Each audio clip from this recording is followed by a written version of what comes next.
इस कार्यक्रम के पुण्यार्चक हैं श्री जयेश भाई जसवंत लाल शाह, श्रीमती रूपाबेन शाह, श्री अर्पित वखारिया, श्रीमती अदिति वखारिया, कियारा वखारिया, जियान वखारिया, कुंजन गांधी, ईशा गांधी एवं हतवी गांधी।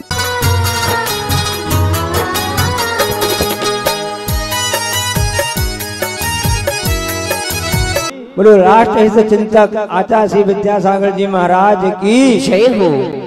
देखो आचार्य श्री हमेशा कहते थे कि प्रत्येक नागरिक का कर्तव्य है कि हम लोकतांत्रिक देश में हैं, तो कल मतदान है तो सबको मतदान देना चाहिए। देश का विकास करना है तो 100% मतदान होना चाहिए। कल लोकसभा चुनाव के मतदान सागर, विदिशा, भोपाल, गुना, अशोकनगर और दुर्ग, बिलासपुर, रायपुर, अहमदाबाद, ऐसे कई स्थानों पर है। जहाँ जहाँ भी हैं तो सभी जैन समाज के लोगों से हमारे कहना है, यदि आप आचार्य श्री को मानते हो, उनकी बात को मानना चाहते हो, तो 100% मतदान दे करके सभी को अपना कर्तव्य करना है, क्योंकि धर्म से बढ़कर राष्ट्र और देश होता है, ये आचार्य श्री का कहना है।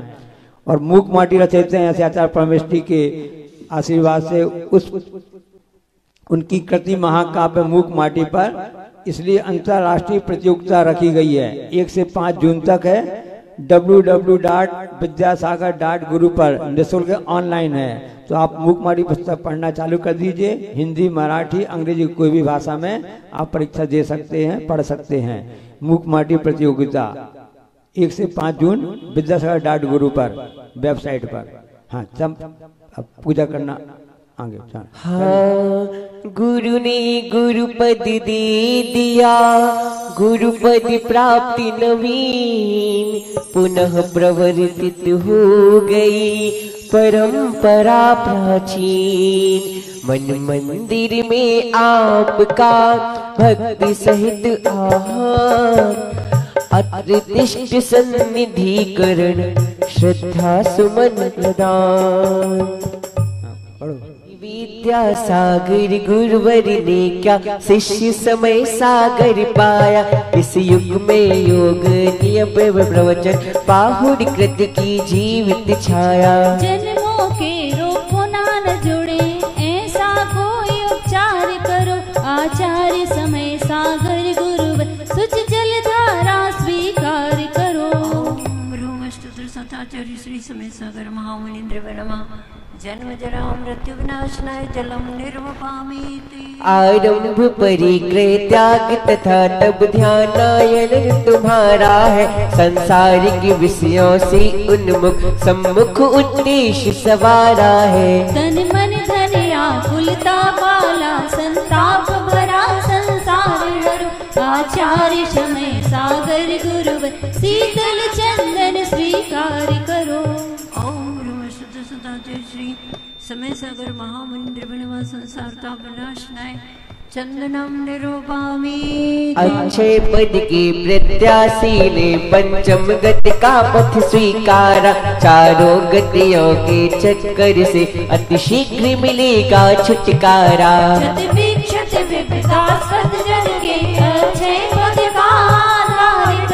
आचार्य समय सागर गुरुवर उज्ज्वल स्वीकार करो। ओम ब्रह्मस्तुत सताचार्य श्री समय सागर महामुनीन्द्र बनवाक्षय पद प्राप्ति स्थान निर्वपामी।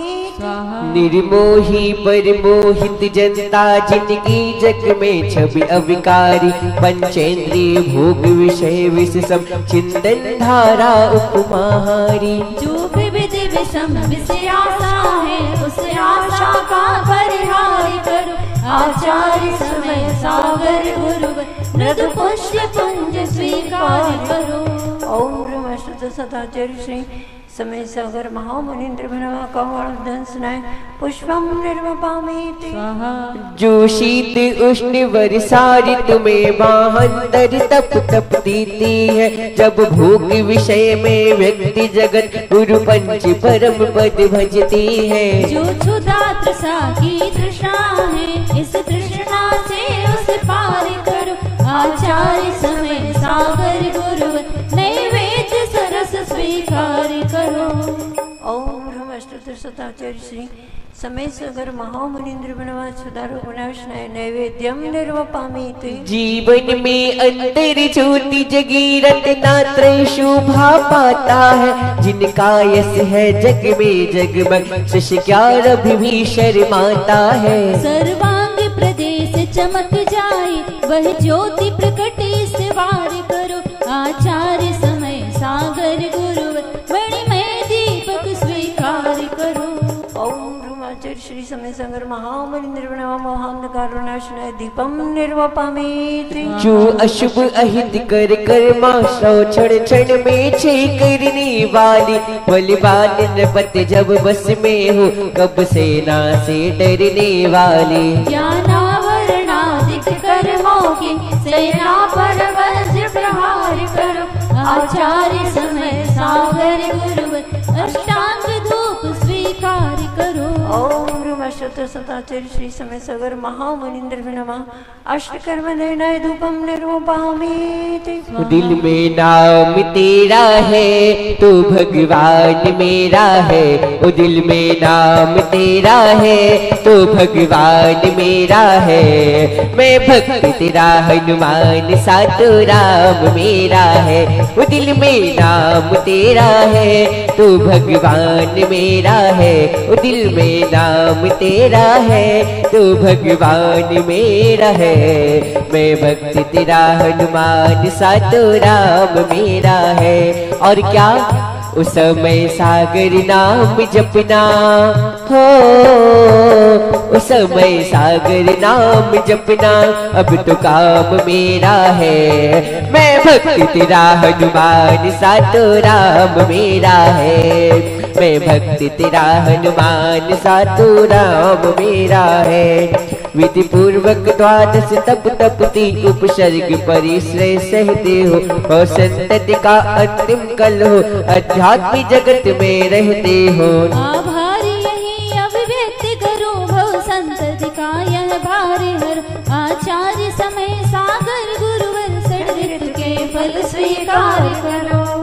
ओम शब्द सताचार्य श्री समय सागर महामुनीन्द्र नमः मोक्ष फल प्राप्ति फलम निर्वपामीति। जिनकी चर्या में चर्चा में श्री मूलाचार्य समाया है, सिर शांति वीर शिव ज्ञान तथा विद्या सागर से पाया है। जयवंत रहो इस धरती पर हम भक्तों का उद्धार कर, आचार्य समय सागर गुरु यह अष्ट द्रव्य स्वीकार करो। ओम ब्रह्मशत्र सताचार्य श्री समय सागर महामुनीन्द्र बिनवा अनर्घ पद प्राप्ति अर्घम निर्वपामीति।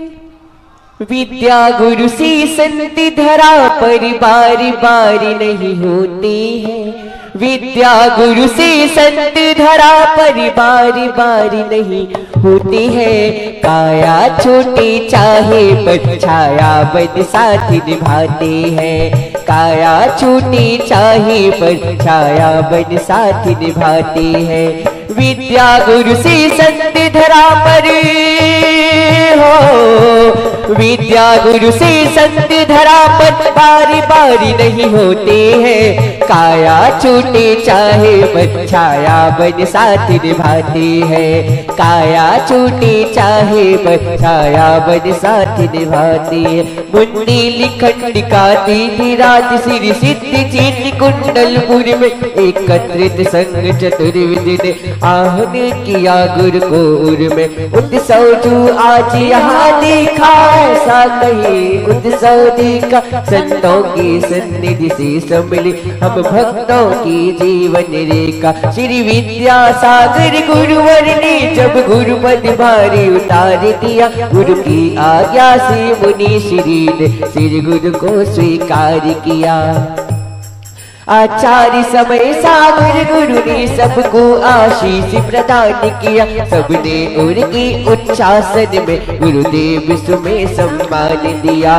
काया छूटे चाहे पर छाया बन साथ निभाते हैं, काया छूटे चाहे पर छाया बन साथ निभाते।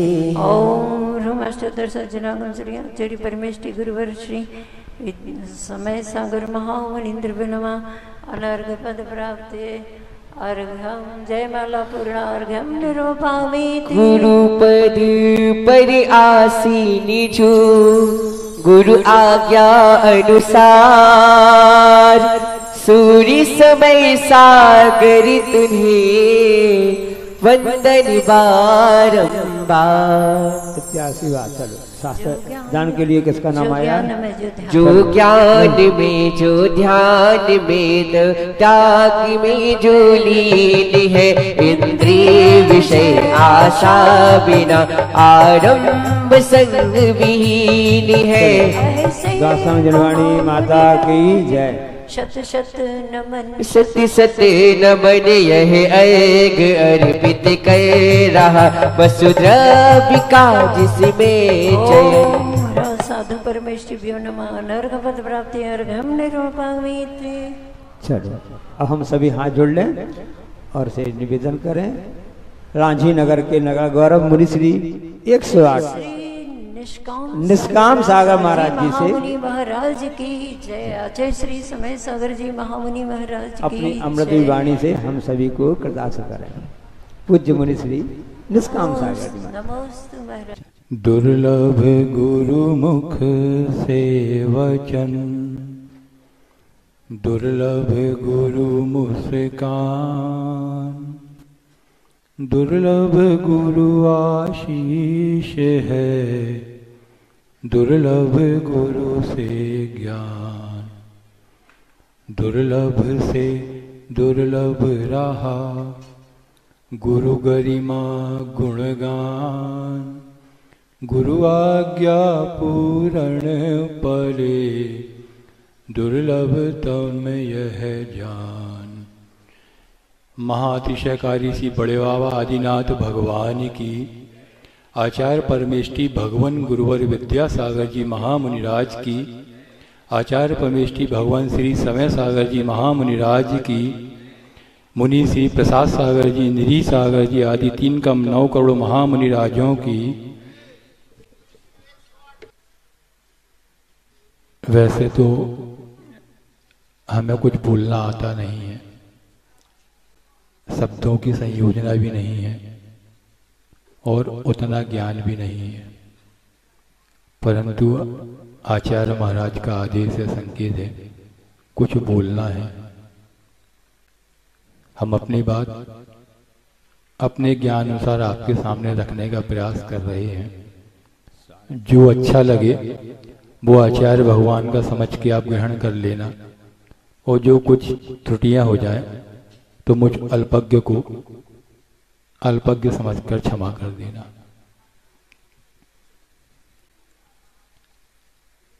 एक बार की घटना है,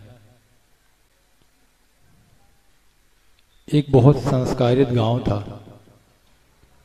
उस गांव में एक साधु के आने की जानकारी गांव के लोगों को लगी। जब गांव के लोगों ने सुना कि हमारे छोटे से गांव में एक संत महात्मा पधार रहे हैं, तो उनकी खुशी का ठिकाना नहीं था, और गांव के सभी लोगों ने उनकी आगवानी के लिए भव्य से भव्य तैयारियां चालू की। और जिस दिन उनकी आगवानी हुई तो उनकी आगवानी को देख के, गांव वालों के द्वारा की गई आगवानी को देख के वे महात्मा इतने प्रसन्न हुए, उनके मुख से एकाएक निकल पड़ा कि इतनी भव्य आगवानी तो बड़े से बड़े नगरों में भी हमारी कभी नहीं हुई, जितनी अच्छी आगवानी छोटे से गांव के लोगों ने हमारे लिए की। हाथी, घोड़ा, बैलगाड़ी, बैंड बाजे, तोरण द्वाल, रंगोली आदि आदि जो भी तैयारियां थी, सब गांव के लोगों ने की। उनकी आगवानी को देखकर संत महात्मा बहुत प्रसन्न हुए, और उन्होंने अपना मन बनाया कि अब कुछ समय इस गांव के लोगों को जरूर देना चाहिए। रास्ते में मन बना रहे थे, और अपने स्थान पर पहुंचते पहुंचते उनको शाम हो गई। गांव वालों ने उनका अतिथि संविवाद किया, अतिथि सत्कार किया, भोजन आदि की व्यवस्था की, और उनको छोड़ दिया। रात में पुनः गांव के लोग पहुंचे, निवेदन किया, महात्मा कुछ धर्म के बारे हमें बताइए।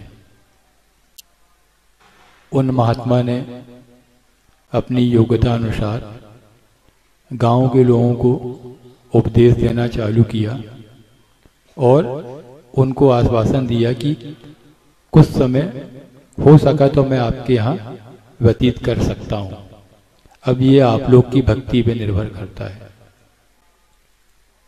उनके संकेत को समझते हुए गांव के लोगों को देर नहीं लगी और उन्होंने अपनी अगले दिन से यथा योग्य भक्ति दिखाना चालू की। महात्मा का भी बहुत अच्छे से समय निकलता रहा।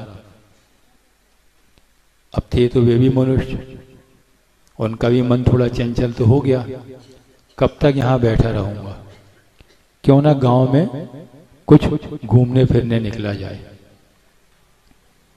संत महात्मा घूमने निकले।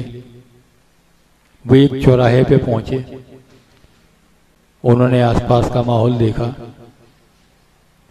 जाने अनजाने एक गली की ओर मुड़ने के लिए जैसे ही अग्रसर हुए, उनको उस गली की ओर मुड़ते हुए देखकर गांव के लोग दौड़ के उनके पास आए, उनको रोका।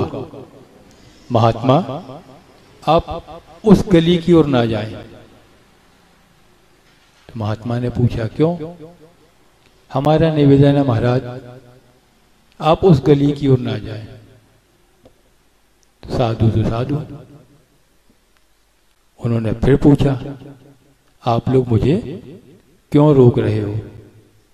तो गांव वालों ने कहा, महाराज, जो भी व्यक्ति इस गली में जाता है वह पुनः कभी जीवित लौटकर नहीं आता। वह व्यक्ति काल के घास में समा जाता है। तो उन्होंने आश्चर्य की दृष्टि से गांव वालों को देखा। उनके देखने में प्रश्नवाचक चिन्ह था, ऐसा क्यों? उनसे रहा नहीं गया। उन्होंने गांव वालों से प्रश्न किया कि आप लोग ऐसा क्यों बोल रहे हो? बोले, महाराज, ऐसा ही है। आज तक जो भी वहां से गया है वह कभी भी जीवित वापस नहीं आया। उन्होंने प्रति प्रश्न किया, आखिर वहां ऐसा क्या है? तो बोले, महाराज, वहां पे रास्ते में एक बहुत बड़ा कुआं है। कुआं के बाजू से एक बहुत बड़ा वृक्ष है। वृक्ष की जड़ में एक बहुत बड़ी सांप की बामी बनी है और उसके अंदर एक बहुत बड़ा नागराज रहता है। वह नागराज हर आने जाने वाले को डस के उसकी जीवन लीला समाप्त कर देता है। अच्छा, साधु तो साधु। उन्होंने मन बना लिया कि हम तो इस गली से ही जाएंगे। लोगों ने काफी उनको रोकने का प्रयास किया, नहीं माने। नीति में प्रसिद्ध भी है कि 3 हट है ना, 3 हट कौन कौन थी? बाल हट, स्त्री हट और साधु हट। जब साधु हट होके हटी हो गए, कौन रोक सकता उनको? उन्होंने अपने हट से उसी रास्ते में जाने का मन बना लिया और अग्रणी हो गए। सने सने उस कुएं के पास पहुंचे तो उन्होंने देखा कि एक बहुत बड़ा नाग फण फैलाए राह देख रहा है। वे साधु महात्मा पास में पहुंचे। पहुंचते ही साथ जैसे ही नाग ने देखा, अरे ये तो संत महात्मा है, तो उस नाग ने अपने यथा योग्य उनको उच्चासन पर बैठाया और दोनों के बीच में वार्तालाप चालू हुई। संत महात्मा ने जैसी उस नागराज के अतिथि संस्कार को देखा, मन में बहुत प्रसन्न हुए। गांव के लोग तो कुछ और बोल रहे थे, ये नाग का स्वभाव तो कुछ और निकला। दोनों ने आपस में चर्चा की तो संत महात्मा ने उस नाग को उपदेश दिया कि भाई नाग देवता, तुम यहां से आने जाने वाले राहगीरों को परेशान क्यों करते हो? तुम्हें पता है आसपास के जितने भी गांव हैं ये काफी गरीब लोगों से बसे हुए हैं। और ये जो रास्ता है ये पूरे गांव वालों के आने जाने का मुख्य रास्ता है। इस रास्ते में आपके भय के कारण लोगों का आना जाना नहीं होता है, जिस कारण से इनका व्यापार बहुत जीर्ण शीर्ण हो चुका है। आपको ऐसा करना शोभा नहीं देता। तो नागराज बोले, महात्मा, मैंने कभी चला के किसी को परेशान नहीं किया, लेकिन जितने भी लोग यहाँ से निकलते हैं मुझे देख के डंडी से मारते हैं, मुझे पत्थर मारते हैं, मुझे शरीर को पूरा जीर्ण शीर्ण कर देते हैं, तो मुझे अपनी रक्षा करने के लिए इनको काटना पड़ता है। तो महात्मा ने कहा, अरे भाई, जब तुम्हारा फुसकारने से काम चल सकता तो काटते क्यों हो? तुम तो इतने विकराल रूप वाले नागराज हो, एक बार फुसकार लगा दोगे सब डर के भाग जाएंगे। तुम नियम लो, आज के बाद किसी को काटोगे नहीं। तो नागराज ने उन महात्मा की बात को सुनकर महात्मा के सामने नियम लिया कि आज के बाद मैं कभी किसी को काट के उसकी जीवन लीला समाप्त नहीं करूंगा। और यह कहकर नागराज बाबी में चला गया और वो महात्मा बड़े हर्ष उल्लास के साथ गांव में वापस आए। उनको वापस आकर देखकर और उनके चेहरे की खुशी देखकर गांव वालों को प्रसन्नता हुई। गांव वालों के बीच में दोनों वार्तालाप हुई। गांव वालों ने पूछा, क्या हुआ? उन्होंने पूरी घटना बताई और कह दिया कि आज के बाद वह नागराज किसी को भी नहीं डसेगा, आप लोग निडर होकर इस रास्ते से आ जा सकते हैं। गांव वालों को बड़ी खुशी हुई, चलो अब हमारा व्यापार बढ़ जाएगा, हमारी आजीविका का निर्वहन अच्छे से होने लगेगा। कुछ समय निकला, संत महात्मा उस गांव से प्रयाण करके अगले गांव की ओर चल दिए। गांव वालों का जीवन भी व्यवस्थित चलने लगा। कुछ समय निकला, पुनः उन महात्मा पुरुष का उस गांव में आना हुआ और उसी रास्ते से आना हुआ जिस रास्ते में वो नागराज निवास करता था। और जैसे ही वो उस कुएं के पास पहुंचे और बाजू में वृक्ष की जड़ में बने हुए उन्होंने बामी को देखा, तो बामी के बाद बैठे हुए नागराज को देखकर उनकी आत्मा अंदर से दुखित हो उठी। क्यों? ऐसा क्या हुआ? उन्होंने देखा कि जो वो नागराज है बहुत जीर्ण शीर्ण अवस्था में है, उसके शरीर में जगह जगह घाव है, जगह जगह से खून बह रहा है। वो दुखी होकर उसके पास पहुंचे, उससे पूछा, नागराज, तुम्हारी ये दशा कैसे हुई? तो उन्होंने उत्तर दिया, महाराज, आपने मुझे नियम दिया था ना, किसी को काटना नहीं, उसका ही है परिणाम है।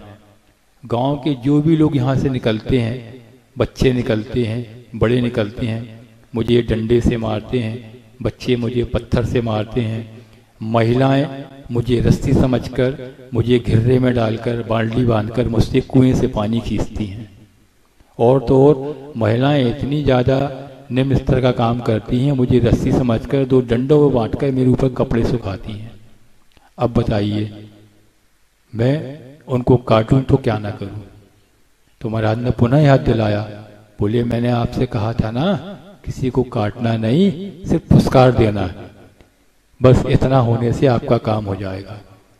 क्योंकि कभी अकस्मात में ऐसी बातें कही जाती हैं, ध्यान में नहीं रहती हैं।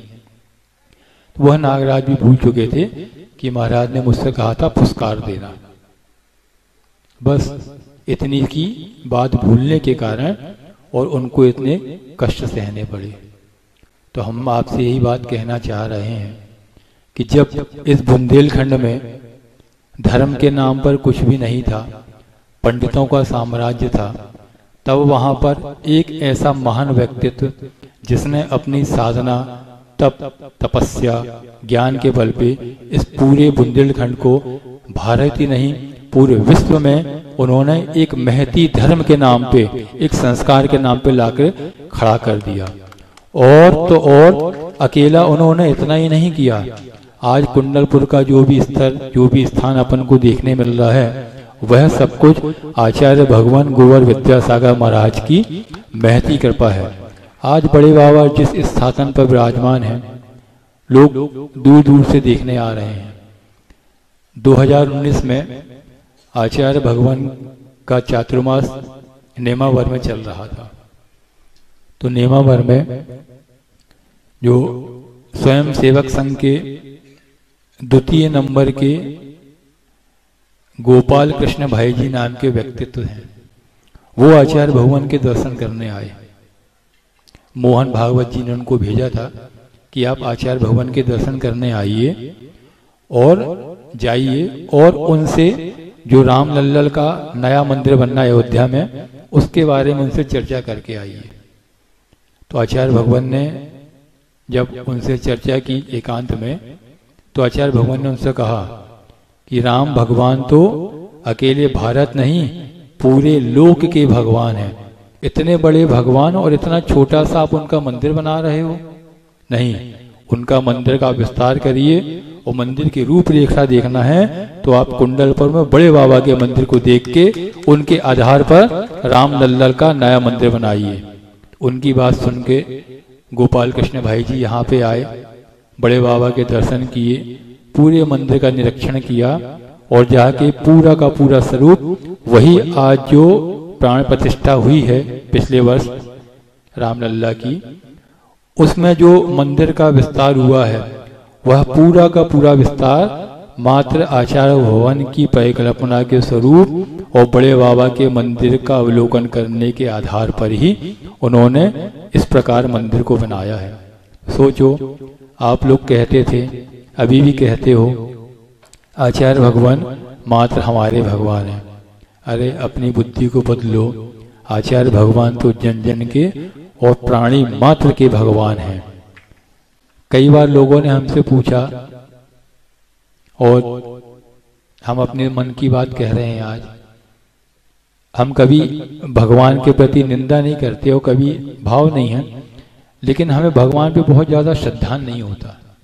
पता नहीं क्यों? क्योंकि हमने तो जीवंत भगवान को देखा है और जीवंत भगवान पे ही हमारा जो श्रद्धान होता है, हम उनको देख के ही समझते हैं कि भगवान तो ये ही हैं और भगवान ऐसे ही होते हैं। इसलिए हमें पूरा का पूरा श्रद्धान मात्र आचार्य भगवान विद्यासागर महाराज जी के ऊपर था, है और रहेगा। और अब क्योंकि आचार्य भगवान समाधिस्थ हो चुके हैं, तो उनकी परंपरा में जो आचार्य भगवान आज समय सागर महाराज विद्यमान है, पूरा का पूरा श्रद्धान हमारा वैसा ही जैसा आचार्य भगवान के प्रति था, वैसा आचार्य समय सागर महाराज जी के प्रति है, था और अपने जीवन के अंत समय तक रहेगा। और आप सबसे भी यही अपेक्षा करते हैं कि आप लोगों ने अपना जो श्रद्धान आचार्य भगवान के प्रति बताया है, बनाया है, वही आपका श्रद्धान आचार्य श्री समय सागर महाराज जी के समय उनके प्रति रहना चाहिए। बोलिए परंपरा आचार्य श्री समय सागर जी महामुनिराज की। एक छोटा सा दृष्टांत आचार्य भगवान का सुनाते हैं, 2 मिनट का। हम ज्यादा बोल नहीं पाएंगे, फिर भी एक छोटा सा संस्मरण। जब नेमावर से इंदौर की ओर आचार्य भगवान का विहार हुआ, तो सतवास के फेरी के दिन सुबह सुबह आचार्य भगवान का सतवास में प्रवेश हुआ। पंचकाणक चल रहे थे वहां पे 3 महाराज के माध्यम से, मुनि विराट सागर जी, मुनि दुर्लभ सागर जी, मुनि संधान सागर महाराज जी। तो फेरी के दिन सुबह सुबह आचार्य भगवान का पहुंचना हुआ और दोपहर में फेरी हुई। अगले दिन सुबह सुबह मंदिर में ध्वजारोहण, कलशारोहण हुआ और दोपहर में लोहारदा गांव के लिए आचार्य भगवान का विहार हुआ। तो लोहारदा में चूंकि ठंड का समय था और 15 दिसंबर की बात थी, पूस का महीना चालू हो चुका था। पूस की ठंड से आप सब अवगत हैं। तो हम थोड़ा आगे पहुंच गए आचार्य भगवान और संघ के रात्रि विश्राम की व्यवस्था देखने के लिए। साथ में 1-2 महाराज और थे। हम लोग जब वहां पहुंचे, देख के वहां की व्यवस्थाएं देखे, तो हम लोग को ऐसा लगा कि यहाँ तो संघ का निर्वहन मुश्किल हो पाएगा। ठंड बहुत जोरों पे है और स्थान उपयुक्त नहीं है रुकने के लिए। तो थोड़ा प्रयास करते करते करते पाटौदी जी के मकान में रुकने के लिए मन बनाया और थोड़ी व्यवस्था की, क्योंकि स्थान छोटा था। और एक कमरे में आचार्य भवन का पाटा लगाया और लगभग 10-12 पाटे और लगा दिए। स्थान छोटा है, रात में इतने सारे महाराज रहेंगे तो थोड़ा सा कमरे में गर्माहट बनी रहेगी, और आचार्य भगवान की स्वास्थ्य की प्रतिकूलता थी तो उनके लिए भी अनुकूलता बनी रहेगी। पाटे लगा दिए, आचार्य भगवान आए, विश्राम हुआ, शाम की आचार्य भक्ति हुई, प्रतिक्रमण आदि करके आचार्य भगवान सामायिक करने बैठे। तो सामायिक करने कमरे में साथ में हम बैठे, एक आध महाराज कोई और बैठे, बाकी महाराज को आने में थोड़ा समय था। तो महाराज तो आए नहीं, कुछ श्रावक आए। महाराज जी, फलाने महाराज जी अपना पाटा मांग रहे हैं, ले जाओ। थोड़ी देर में फिर महाराज जी, हाँ फलाने महाराज जी अपना पाटा मांग रहे हैं, ले जाओ। करते करते पूरे पाटे खाली हो गए, 2 पाटे बचे बस। 12 पाटे, आचार्य महाराज का पाटा, सब 10 पाटे वहां से खाली।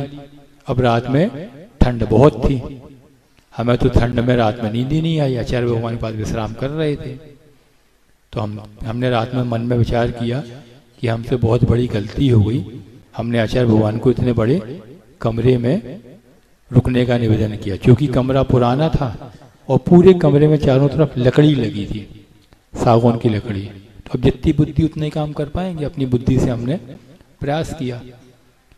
तो अब रात जैसी निकली, सुबह सुबह आचार्य भगवान जब अपने आवर्त आदि करके सामायिक आदि से फ्री हुए तो आचार्य भगवान ने कहा, सब महाराजों को संकेत दे दो, आचार्य भक्ति करना है।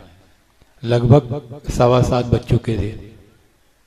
कमरे में एक छोटा सा आला था, उसमें पुट्ठा लगा के हमने रात में ठंड ना इसलिए बंद कर दिया। सुबह जैसी पुट्ठा हटाया, अच्छी तेज उससे धूप आई।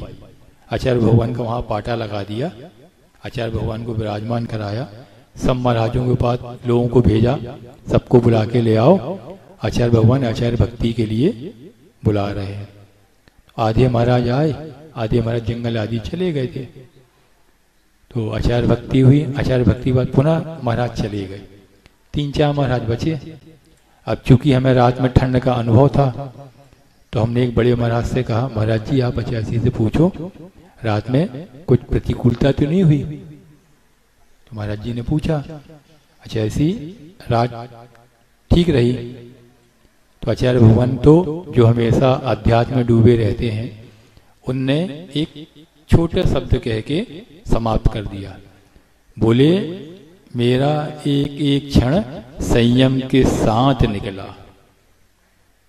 मतलब रात में इतनी ज्यादा ठंड थी, लेकिन गुरुजी ने कोई उसके प्रति प्रतिकार नहीं किया। हम आप होते तो क्या बोलते, हाँ ठंड थी, थोड़ा कमरा बंद हो जाता, एक आध कमरे में दरी लग जाती तो रात कमरे में थोड़ी सी गर्माहट बढ़ जाती। लेकिन आचार्य भगवान तो आचार्य भगवान, उन्होंने एक शब्द कह दिया, एक पंक्ति कह दी, क्या कि एक एक क्षण संयम के साथ निकला। जब आचार्य भगवान ने ये पंक्ति कही, वो पंक्ति हमें आज तक अपने मस्तिष्क में, हृदय में इस तरह से लिख गई है कि इतनी ज्यादा प्रतिकूलता होने के बावजूद भी आचार्य भगवान किस प्रकार से अपनी सारी प्रतिकूलता को अध्यात्म में लगा के और अनुकूलता में परिवर्तित कर देते हैं। कोई बात नहीं, आहार हुए, आहार के बाद दोपहर में बिहार हुआ। हम लोग सिद्धवरकूट की यात्रा करते हुए बड़वाह गांव पहुंचे। मल्ली सागर महाराज जी का पूर्व अवस्था का गांव था, और बलवाह गांव में आहार होने के बाद शाम का विश्राम बलवाड़ा ग्राम में हुआ। और बलवाड़ा ग्राम में क्योंकि अचासी का स्वास्थ्य और ज्यादा प्रतिकूल हो चुका था, तो एक सरस्वती शिशु मंदिर विद्यालय में लोगों ने रुकने की व्यवस्था की। ठंड 10-12 दिन में और बढ़ चुकी थी, पूस का मास अपनी ठंड की चरम सीमा पे था, और जिस विद्यालय में रुकने की व्यवस्था की थी, बड़े बड़े कमरे थे, नीचे तो खिड़की में दरवाजे लगे थे, दरवाजे में दरवाजा लगा था, लेकिन ऊपर से पूरे खुले थे, क्रॉस वेंटिलेशन। अब ऐसी स्थिति में कैसे रात को व्यतीत करना है, काफ़ी प्रतिकूलता थी। जैसे तैसे बन पड़ा, शावकों ने उसको बंद किया। वही स्थिति रात में ठंडी। सुबह सुबह ऐसी सामायिक से फ्री हुए, आचार्य भक्ति हुई और शंका का उन्होंने इशारा किया। छत पे उनको शंका के लिए ले गए। जब हम छत पे ले गए तब जाके हमने देखा कि बाजू में एक बहुत बड़ा तालाब था। लगभग कुछ नहीं तो वो 15 से 20 एकड़ का इतना बड़ा तालाब होगा। अरे 10 गुना, वर्धमान सागर से 10 गुना बड़ा, बहुत बड़ा तालाब। हमको फिर लगा हमसे गलती हुई, हमने शाम को देखा नहीं। अच्छा ऐसी लौट के आए, शुद्धि की, हमने आचार्य जी के हाथ पहुंचे, चरण पहुंचे, और पहुंचते पहुंचते हमने कहा आचार्य भगवान अपन तो एक बड़े तालाब के किनारे विराज, आज रात्रि विश्राम हो गया, ठंड अच्छी रही। तो आचार्य भगवान पुनः बोले निष्काम सागर जी कुछ ऐसा करो कि भव से पार हो जाए, तालाब तो सामान्य बात है। बहुत बढ़िया। तो आचार्य भगवान का वह कहा हुआ अध्यात्म सूत्र हमें उस दिन पुनः स्मृति पटल पर जागृत हुआ, जिस दिन आचार्य भगवान ने उस भव को पार करने वाली अपनी संलेखना समाधि को निर्दोष रूप से पालन करते हुए और अपने इस भव की पर्याय को उन्होंने सार्थक किया। और हमारी तो जो व्यक्तिगत भावना है और हमारा जितना हमारे पास ज्ञान है, हमने उस ज्ञान से तो यही लगाया है कि आचार्य भगवान हो ना हो 5वें स्वर्ग के जो अगम्य स्थान है ना, जहाँ पे लोकांतिक देवों का निवास होता है, जरूर आचार्य भगवान लोकांतिक देव बने होंगे और अगले भाव में आकर यहीं पे भरत क्षेत्र में जन्म लेकर और मुनि बनकर अपने इस जीवन को पर्याय को सार्थक करते हुए अंतिम लक्ष्य मोक्ष लक्ष्य को प्राप्त करेंगे। आचार्य भगवान को वह मोक्ष लक्ष्य जल्द से जल्द प्राप्त हो और उनसे जितने भी दीक्षित हैं, मुनि हैं, आरिका हैं, ब्रह्मचारी ब्रह्मचारिणी हैं, श्रावक श्राविकाएं हैं, हमारा बहुत मन है कि आचार्य भगवान जब तीर्थंकर पर्याय में प्राप्त हों, उनका समोसरण लगे, तो आप हम सब मिलकर उनकी दिव्य वाणी को सुने और उनके तीर्थंकर पद केवल ज्ञान को प्राप्त करते हुए रहते हुए उन सबसे पहले अपन सब उनके सामने मोक्ष चले जाए। जाना मोक्ष हाउ। तो बस आचार्य भगवान को आगामी काल का तीर्थंकर मानते हुए भगवान से प्रार्थना करते हैं, भगवान हम लोग ने जो भावना भाई हैं, सबने जो भावना भाई हैं, सबकी भावना फलीभूत हो और सबको आचार्य भगवान के समोसरण में विराजमान होने का अवसर मिले। बोलिए आचार्य भगवान गुरुवर श्री विद्यासागर जी महामुनिराज की, आचार्य श्री समय सागर जी महामुनिराज की, 3 कम 9 करोड़ महामुनिराजों की बोधि समाधि परिणाम शुद्धि स्वात्मोपलब्धि शिव शौक सिद्धि चिंतामणिम चिंतित वस्तु दाने त्वं वंद मानस्य ममास्तु देवी। इस कार्यक्रम के पुण्यार्चक थे श्री जयेश भाई जसवंत लाल शाह, श्रीमती रूपाबेन शाह, श्री अर्पित वखारिया, श्रीमती अदिति वखारिया, कियारा वखारिया, जियान वखारिया, कुंजन गांधी, ईशा गांधी एवं हथवी गांधी।